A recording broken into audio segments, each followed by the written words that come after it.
Tak kiralah hatta kepada fatwa yang dikeluarkan oleh majlis ulama ataupun mufti wilayah sekalipun, kita tak pakai. Kalau ia menyimpang daripada apa yang dibawa oleh baginda Nabi kita Muhammad sallallahu alaihi wasallam, walaupun yang mempengerusikannya bergelar profesor, madya, doktor sekian pun, dia anak tok guru apa pun, kita takkan pakai hujah dia.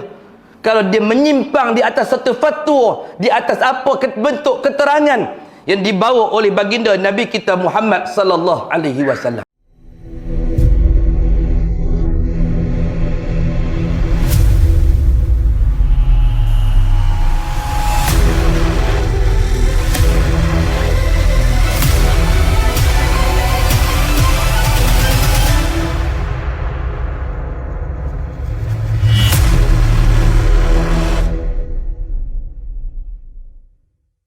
Cukuplah bagi kita satu kisah daripada Abu Ayyub Al-Ansari yang pernah kita ceritakan pada 2 minggu lepas, bahawa saat Nabi SAW bermalam di rumahnya, dan kemudian dia bertamu di rumah Nabi SAW.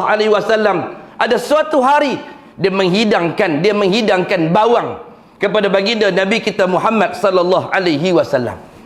Dihidang bawang, kemudian Nabi SAW tak makan. Dia tanya kepada Nabi SAW, adakah bawang ini haram ya Rasulullah? Kata Nabi SAW, bawang tak haram. Amma karihtu, tapi aku benci kepada bawang. Untuk menunjukkan bawang ni dia makruh kan.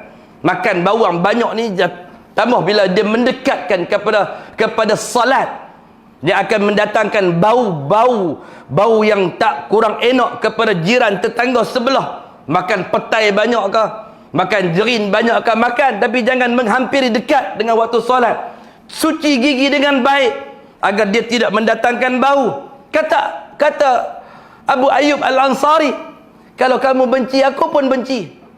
Apa yang kamu suka, aku akan suka, kata Abu Ayyub.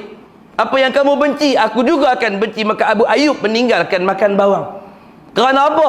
Kerana kasihkan Nabi SAW, kerana sayangkan Nabi SAW, kerana kecintaan dia yang mendalam kepada Nabi SAW. Dia akan buat apa yang Nabi SAW buat. Dia akan menerima pakai apa yang Nabi mengatakan, kullu ummati yadkhulunal jannah. Semua umat aku, kata Nabi SAW, akan masuk syurga illa man ya'ba, melainkan mereka yang enggan. Kata Nabi dalam hadis yang sahih, kullu ummati yadkhulunal jannah illa man ya'ba. Semua umat aku, kata Nabi SAW, akan masuk syurga melainkan mereka yang enggan, melainkan mereka yang ingkar. Ditanya oleh para sahabat ridwanullah alaihim ajma'in, wa man ya'ba ya Rasulullah, siapakah golongan yang ingkar itu ya Rasulullah? Maka Nabi SAW berkata, man ata'ani dakhalal jannah. Siapa yang ikut aku, dia akan masuk syurga. Ikut telunjuk aku, ikut perintah aku, ikut apa yang aku suruh buat. Apa aku baca, dia baca. Dia berpada-pada dengan apa yang dilakukan oleh baginda nabinya Muhammad sallallahu alaihi wasallam. Man ata'ani dakhalal jannah. Siapa yang ikut aku, kata Nabi sallallahu alaihi wasallam, dia akan masuk syurga.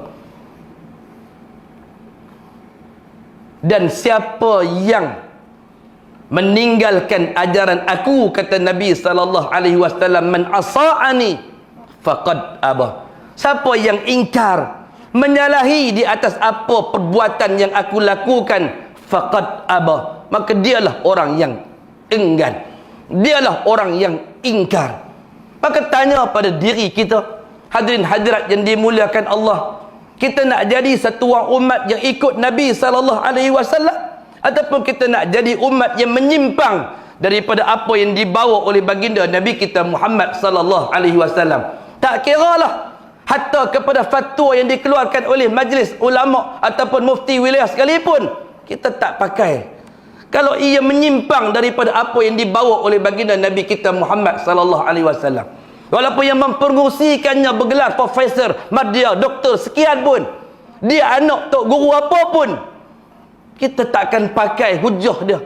Kalau dia menyimpang di atas satu fatwa, di atas apa bentuk keterangan yang dibawa oleh baginda Nabi kita Muhammad sallallahu alaihi wasallam, biarlah dia memecah, dia memeningkan umat.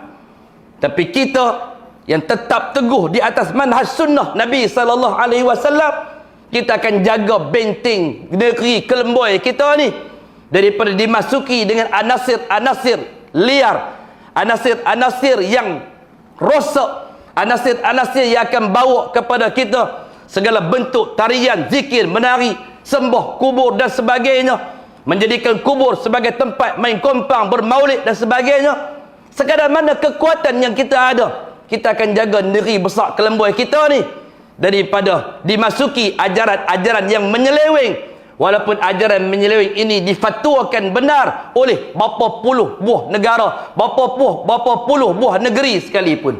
Hadirin hadirat yang dimuliakan Allah Subhanahu wa taala sekalian, cukuplah dan insaflah kita dengan apa yang telah disabdakan oleh Nabi sallallahu alaihi wasallam, bahawa Islam itu datang dalam keadaan yang asing, Islam itu datang dalam keadaan yang dagang, Islam itu datang dalam keadaan gharib, kata Nabi sallallahu alaihi wasallam.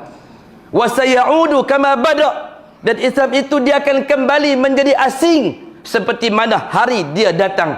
Fatuba lil ghuraba, kata Nabi, dan beruntunglah bagi mereka yang berada dalam kelompok yang terasing daripada masyarakat yang lain, yang walaupun seluruh umat pada ketika itu mengadakan pesta dan perayaan dan sebagainya dalam upacara-upacara tertentu yang tak pernah dianjurkan oleh baginda Nabi kita Muhammad sallallahu alaihi wasallam ataupun yang dicontohi oleh para sahabat ridwanullah alaihim ajma'in.